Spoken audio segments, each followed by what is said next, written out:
우리 농촌, 우리 농업 반드시 지키고 직접 챙겨서 희망의 불씨를 반드시 되살리겠습니다. 농업은 시장 기능에만 전적으로 맡겨둘 수 없습니다. 저 박근혜가 바꾸겠습니다. 농촌을 살리기 위한 확실한 비전과 정책으로 농업에 활력을 불어넣겠습니다. 농업을 지키고 농촌의 희망을 만들겠다던 박근혜 정부. 하지만 농민에게 돌아온 것은 농업 피해 규모가 한미 FTA의 4~5배에 달하는 한중 FTA 타결, 우리의 밥상을 송두리째 내놓는 것인 쌀 전면 개방, 농민들의 삶을 벼랑으로 내모는 농산물 가격 폭락뿐이었습니다. 농민들에게 늘어나는 것은 한숨뿐. 도대체 무슨 농사를 지어야 할지 농민들은 하루하루가 눈물입니다. 그런데 오바마 대통령은 한미 FTA에 이어 향후 TPP를 통해서도 양국 간 더 광범위한 협력이 가능할 것이라는 데 공감하고 우리나라의 TPP 참여 문제에 관련해 긴밀히 협의해 나가기로 하였습니다. 정부는 이제 그것도 부족해 TPP에 가입하겠다고 합니다. TPP는 미국이 중국을 견제하기 위해서 태평양 지역의 12개 국가가 한꺼번에 FTA를 맺은 것으로 환태평양 경제 동반자 협정이라 합니다. 한국은 현재 TPP 협상에 참여하고 있지는 않지만 박근혜 정부는 미국이 중심인 TPP에 가입하고 싶다고 계속해서 이야기하고 있습니다. TPP, 무엇이 문제입니까? 첫 번째, 12개국의 허가와 입장료. 한국은 12개국의 협상이 끝난 후에 TPP 협상에 참여할 수 있습니다. 이는 12개국 모두의 허가를 받아야지만 가입이 가능하다는 말입니다. 허가를 받기 위해서는 한국은 각 나라들이 원하는 요구 조건을 들어주어야 합니다. 두 번째, 철저한 비밀 협상. TPP 협상의 가장 큰 문제점은 협상이 철저하게 비밀로 이뤄진다는 것입니다.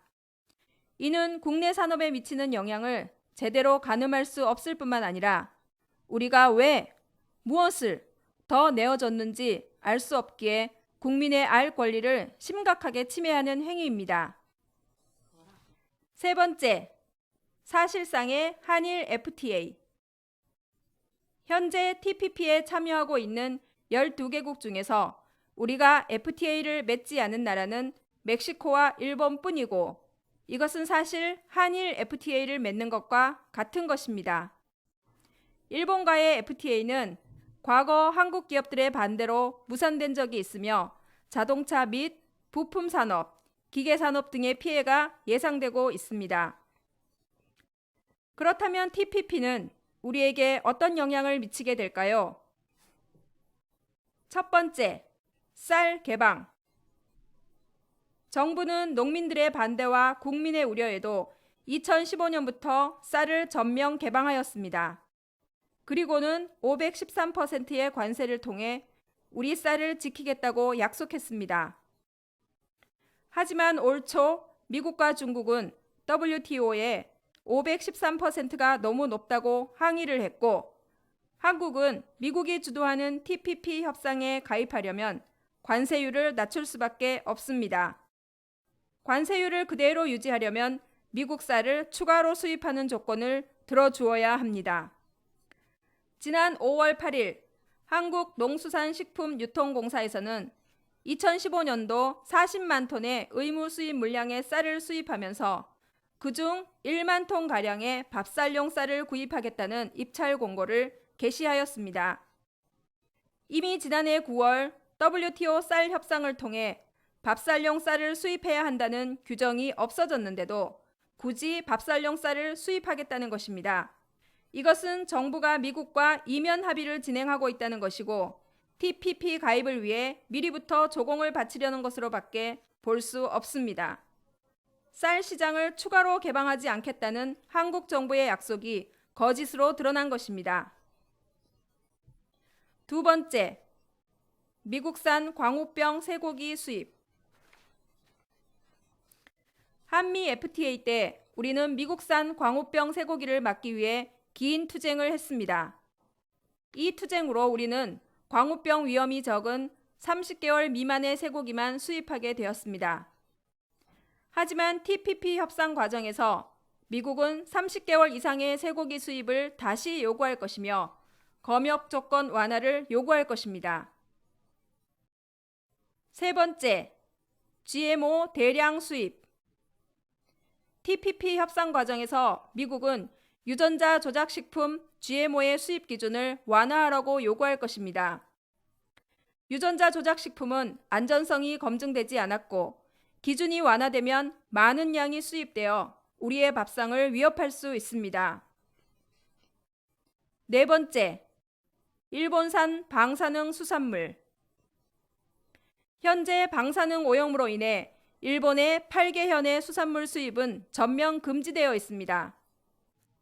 하지만 TPP 협상 과정에서 일본은 수산물 시장의 개방을 요구할 것이고 5월 23일 한일 통상장관 회담에서 초안을 논의할 것입니다. 다섯 번째, 한국 자동차 산업 타격. TPP 협상이 체결되면 우리나라의 수출 효자 산업인 자동차 산업에도 큰 타격이 옵니다. 일본과 우리나라 사이에 관세가 없어지면 국산차와 일본차의 가격 차이가 없어집니다. 그렇게 되면 일본 차를 사게 되는 국민들이 많아지고 우리 자동차 산업은 큰 타격을 입게 됩니다. 결과적으로 TPP는 FTA 중 가장 많은 개방이 진행된 한미 FTA를 12개 국가 동시에 맺는 결과를 가져올 것입니다. 정부가 말하는 TPP의 실효성, 사실입니까? 한국 정부는 TPP에 가입하면 국민 총생산인 GDP가 10년 동안 2.5% 상승할 것으로 예상하고 있습니다. 또한 TPP에 가입하는 것이 국익을 위한 것이며 가입하지 않으면 손해라고 이야기하고 있습니다. 정부가 제시하고 있는 금액은 삼성전자의 2달 순이익 정도 수준에 불과하는 아주 미미한 성장입니다. 그러나 우리는 그것을 얻기 위해 농업 전체와 자동차와 국민 먹거리 안전을 포기해야 합니다. 정부가 발표한 수치의 신뢰도도 문제입니다. 정부는 한-EU FTA 체결 당시 FTA로 인해 연간 무역 흑자가 3억 6천만 달러 정도 늘어날 것으로 발표했지만 오히려 우리보다 EU 측의 흑자가 더 큰 것으로 조사되었습니다.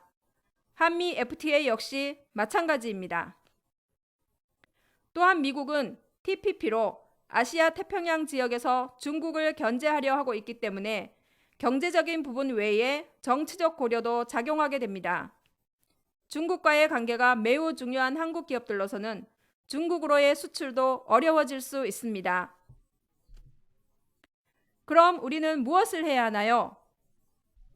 첫째, 시군 회원들부터 TPP가 무엇인지, 어떤 문제점이 있는지 교육을 진행해야 합니다.